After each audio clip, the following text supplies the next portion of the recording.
Hey, what's up everybody?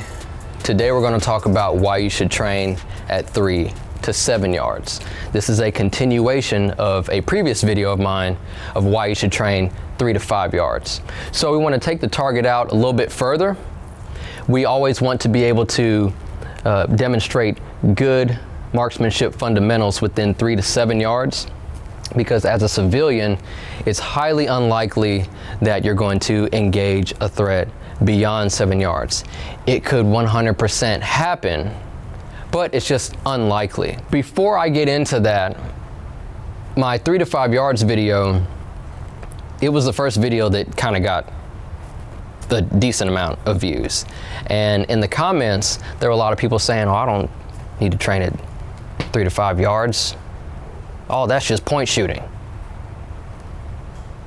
Okay, well, my question to that would be, when do you train fundamentals of shooting? 10 yards, 20 yards, 30 yards?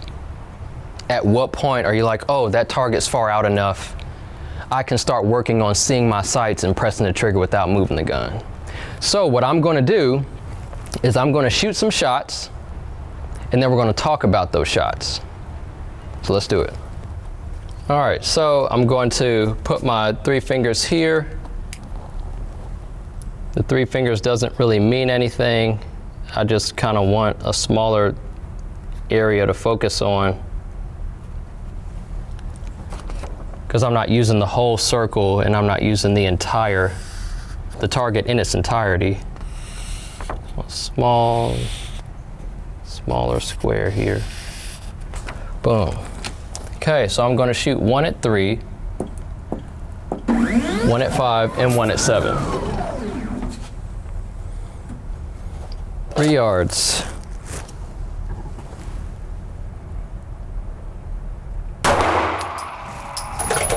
5 yards.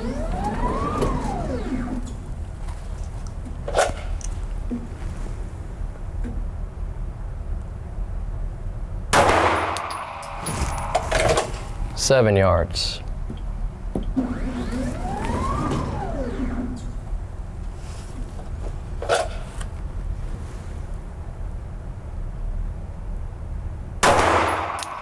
'Kay.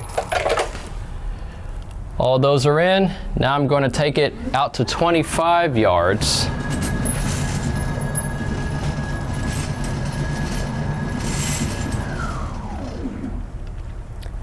Okay, and I'm going to shoot one-handed from 25 yards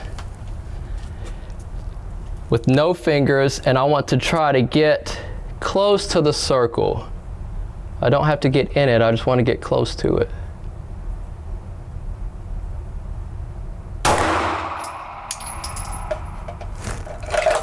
Okay, let's see where that went.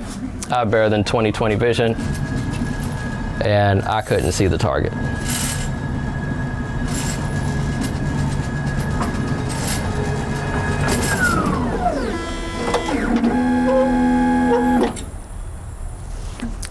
Three, 5, 7, 25 yards, 1 finger. So what are we talking about? What are we talking about? How do we get to that? Nobody's starting, oh, hey, you don't know how to shoot.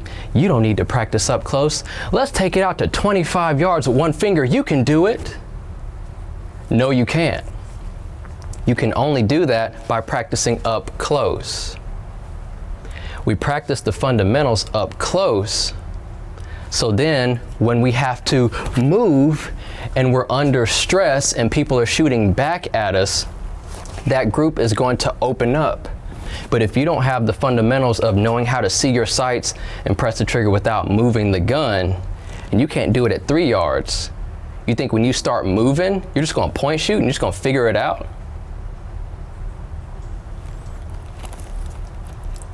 It's very easy to sit on the couch and talk that trash. You train up close. If you can't do it at 3, stay at 3. Once you get good at 3, move to 5. If you can't do it at 5, stay at 5. Then move to 7. If you can't do it at 7, stay at 7. and then you walk it out and you get good. You understand grip, trigger press, sight alignment, sight picture, all these things, breathing. And then it gets better when you start doing all the defensive stuff. Okay, so I'm going to show you some drills at 3 to 7 yards. Now, the drills at 3 to 7, they're guidelines. Okay, you don't have to do these drills just like in the 3 to 5 yards video. You don't have to do those drills. But what we do all the time is we come in, we're on a flat range, we just pick up a gun. Yeah, I get it. Yeah, I get it.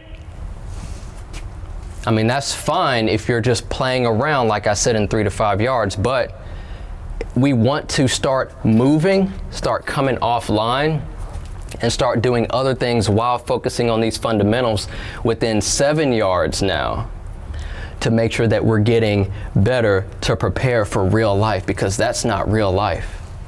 Okay, and you're not just going to point shoot your way out of it. You're not just going to see the target 30 yards away and point shoot and get them, or you've never practiced with your sights up close, so then all of a sudden you see your sights at 30 yards under stress. All right, cool. I had the flu for 2 weeks, so let's get some action.